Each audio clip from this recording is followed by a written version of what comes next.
நம்ம வெளியே எங்கேயாவது போகிறோம் அப்படின்னா வீட்டுக்குள்ளே திருடனோ வேற யாரோ வந்துடக்கூடாதுன்றதுக்காக வீட்டை சுற்றி 40 பூட்டு போட்டுட்டு, அது மட்டும் இல்லாமல் பக்கத்து வீட்டுக்காரங்களையும் கொஞ்சம் பார்த்துக்கோங்க, நாங்கள் இதை மாதிரி ஊருக்கு போயிட்டு வந்துடுறோம்னு சொல்லி வீட்டை சேஃப்டியாக வச்சுட்டு போவோம். இதே மாதிரி நம்மளோட ஆவிக்குரிய வாழ்க்கையை எப்படி சேஃப்டியாக வச்சுக்கிறதுன்னு வேதத்தில் போட்டிருக்கு, பார்க்கலாமா?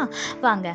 நீதிமொழிகள் 4:23 போட்டிருக்கு, எல்லா காவலோடும் உன் இருதயத்தை காத்துக்கொள், அதன் இடத்தில் நின்று ஜீவ ஊற்று புறப்படும்னு வேதத்தில் போட்டிருக்கு. ஆமாங்க, உங்கள் இருதயத்தை எப்படி பாதுகாக்க முடியும்? வேற எப்படி? அவரோட வார்த்தையை வைத்துதான். எவ்வளோக்கு எவ்வளோ தேவனோட வார்த்தையை உங்களோட மனசுல வச்சிருக்கீங்களோ அவ்வளோக்கு அவ்வளவு பாவத்தை விட்டு நீங்க விலகி இருப்பீங்க.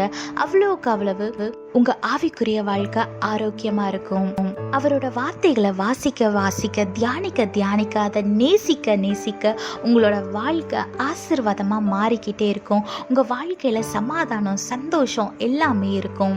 அதுக்கு தேவனோட வார்த்தையை உங்களோட இருதயத்துல சேவ் பண்ணி வச்சுக்கோங்க. உங்க இருதயத்தை தேவனோட வார்த்தையை கொண்டு பாதுகாத்து கொள்ளுங்க. ஆசீர்வாதமான வாழ்க்கை வாழுங்க. கர்த்தர் உங்களோடு கூட இருந்து உங்களை ஆசீர்வதித்து பாதுகாத்து வழி நடத்துவாராக. ஆமேன்.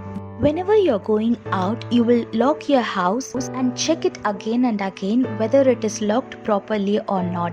Likewise, in our life, we should protect our spiritual life. Look what the Bible says in Proverbs chapter 4 verse 23. Guard your heart more than anything else, because the source of your life flows from it. Yes, you should protect your heart more than protecting anything else in this world. You should guard your heart with the word of God. Whenever you read the word of God, the word will change your heart and it will protect your heart to stay away from sin. So read the word of God as much as you can, and when you don't understand it, ask our God and He will help you understand it. So fill your heart with His words, stay away from sin, and guard your heart and live a blessed life. God bless you all. Have a blessed day. Amen.